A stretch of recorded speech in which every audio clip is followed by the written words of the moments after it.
আসসালামু আলাইকুম ওয়ারাহমাতুল্লাহ। আশা করি সকলেই ভালো আছেন। রাতের গভীরতা সবাইকে ঘুমায়, কিন্তু কিছু মানুষ তখনও জেগে থাকে। তাদের ঘরে আলো যেন না নিভে যায়, তাদের ইন্টারনেট যেন থেমে না যায়। ফাইবার তার জোড়া দেওয়া শুধু একটা কাজ না, এটা এক ধরনের যুদ্ধ। অন্ধকারে ঠান্ডায় এক হাতে টর্চ আর অন্য হাতে মাইক্রোস্কোপ।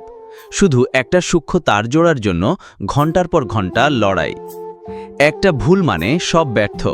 একটা ধুলোকণাও যদি ঢুকে পড়ে তাহলে কাস্টমার বলবে, ভাই নেট নাই কেন? কেউ বোঝে না এই ঠান্ডা রাত, এই কুয়াশা, এই নিঃসঙ্গতা। তারা শুধু বোঝে নেট চাই, স্পিড চাই। কিন্তু পিছনে দাঁড়িয়ে থাকে একটা মানুষ, যার ঘুম নেই, ছুটি নেই। জড়াঠেক হলে নেট চলে আসে, সবাই আবার ব্যস্ত হয় ফেসবুকে, ইউটিউবে। কিন্তু কেউ বলে না, ধন্যবাদ ভাই, আপনার কষ্টটা আমরা জানি। আমরা আছি ছায়ার মতো, আপনাদের আলো জ্বালিয়ে রাখি। রাত যতই গভীর হোক না কেন আমরা ছুটে যাই, কারণ এটা শুধু চাকরি না, এটা দায়িত্ব।